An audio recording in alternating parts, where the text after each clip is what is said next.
As many college students do, I practically lived off fast food and pizza delivery during my years as an undergraduate. I love fast food too. Pizza, especially. Papa John's, to be more specific. They have this 2 for $6.99 deal. Delicioso broski. I went to a school in my hometown, so lucky enough for me, I didn't have to live on campus and suffer through the cafeteria on a daily basis. I love cafeteria food as well. I can get both. Mondays are my fast food days. I'm on a budget of 20 a week, so that works out perfectly. But nonetheless, my eating habits usually involved a lot of things fried in grease and covered in cheese. Of course, back in my early 20s, I had the metabolism to handle it. Now in my late 30s, I have sworn off fast food forever. Yet, before you praise me for my healthy lifestyle, please understand, I don't do it for my health. I lived in a small apartment back in those days, a typical student dwelling adorned with garage sale furniture and movie posters. It was a humble place, but it was inexpensive, so I didn't have to get a roommate and in a great part of town surrounded by shopping and restaurants. Since my apartment was on the bottom floor, it was uncommon for me to come home from time to time with advertisements taped to my door or hung on my doorknob from local businesses. I would often find coupons and takeout menus, and by now I have amassed quite a collection. I was familiar with just about every restaurant in my neighborhood. I knew which ones delivered and which ones didn't. I knew which ones stayed open late and which ones were fast or slow or overpriced. I guess you could say I ordered out far too often. Yeah, you do, broski. That's a problem. We gotta get you on a diet. One night, as I was studying for an exam in the late hours of the night, my stomach began that all too familiar rumbling that had so many times before disrupted my ability to concentrate.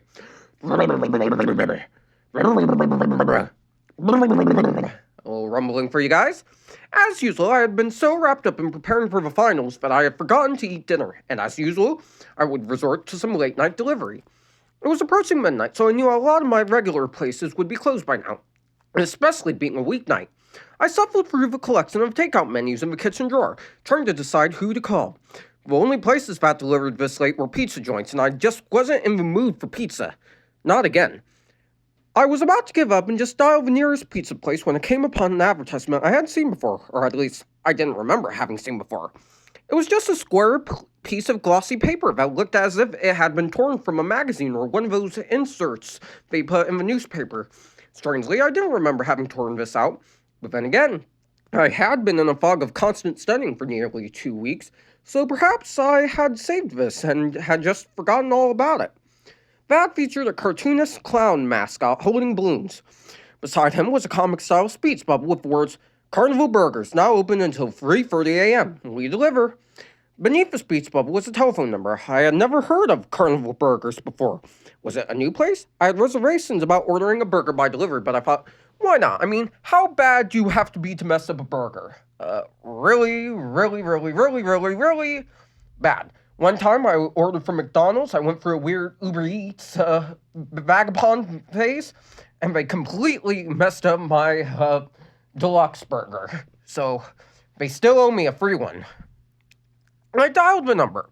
It rang only once before a voice picked up on the other end. "Thank you for calling Carnival Burgers. Would you like to try our special house burger?" The voice sounded almost electronic, like it was pre-recorded by a clown. No thanks, I said. "I'd like to place an order for delivery." "Excellent! I would be happy to take your order, sir."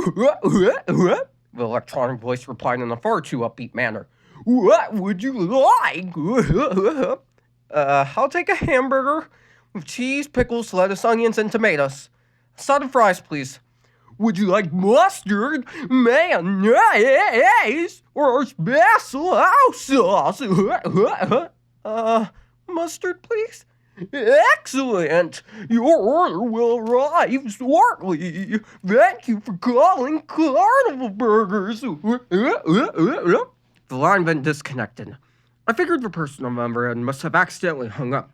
I hadn't given them my address or my payment information, and the voice hadn't given me my total. I dialed the number again to complete the order. This time it just kept ringing. I let it ring for what felt like a solid 5 minutes. When no one answered, I hung up and dialed again. The same thing happened. The phone just kept ringing. I thought maybe they were busy, which would have been odd being so late in the middle of the week, but maybe their burgers were just that good and maybe I had just gotten lucky getting through the first time. Doubtful, I tried one more time. Finally, after about the third ring, the line picked up. The same electronic voice spoke. This time it sounded slower and deeper, like the recording had been slowed down. Thank you for calling Carnival Burgers. Would you like to try our special house burger? No thanks. I actually called a little while ago. I think the line was disconnected. I never gave you my address. No worries, Jake, the slow electronic clown voice replied. Your order's on its way. Click. I never gave him my name. I was suddenly hit with a wave of confusion mixed with uneasiness. My logical brain began to weave a scenario in which they could know my name without me having given it to them. Maybe I had ordered from this place before and I just didn't remember. Maybe they had some sort of number recognition software on their phone system so that repeat customers would be displayed on a database or a caller ID of some sort. Maybe that's also why they didn't ask for my address. Perhaps it was already on file from a previous order. Or maybe I did give him my name and I was just mistaken thinking I didn't. As much as I wanted that explanation to make sense, I knew I had never ordered from them before. I can be absent-minded at times and forgetful, but not that forgetful.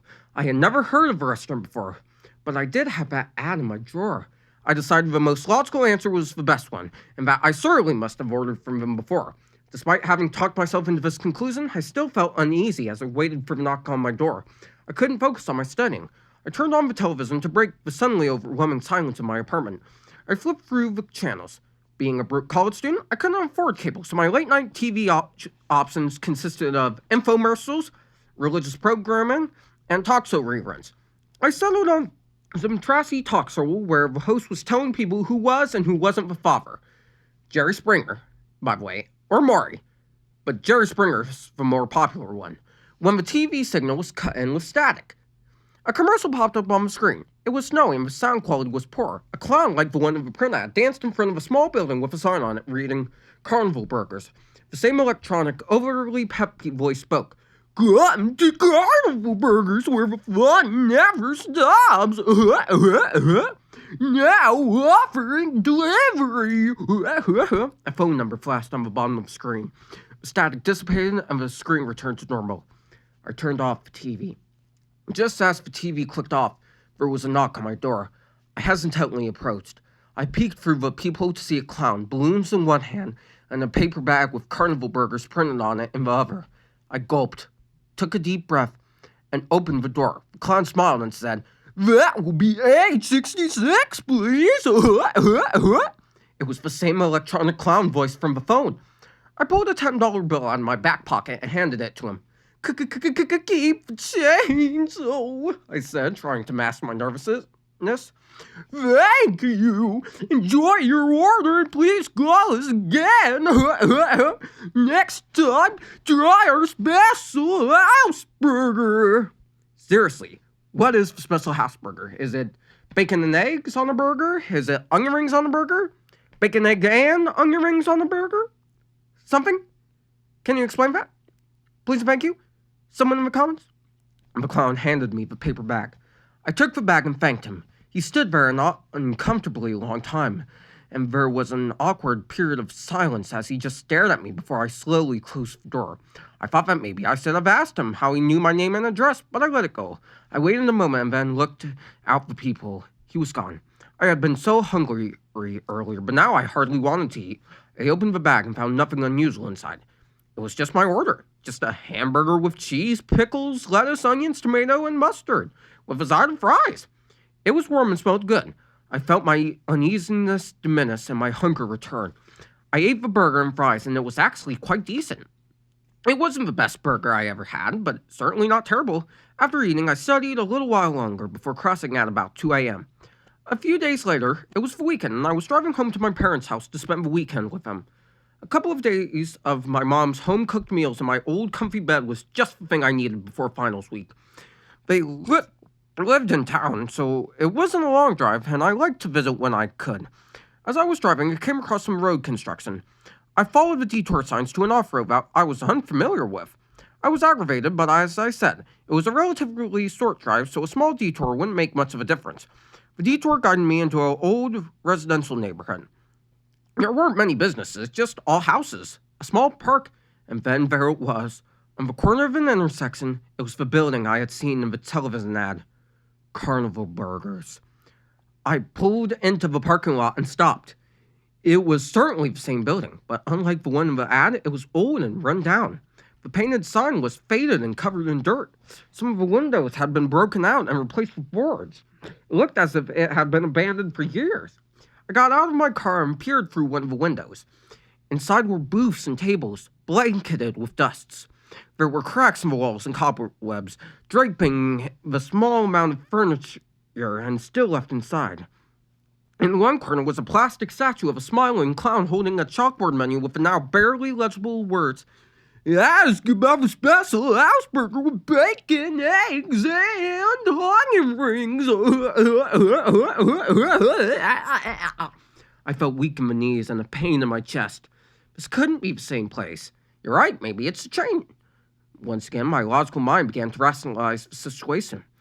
This was obviously just an old, abandoned location.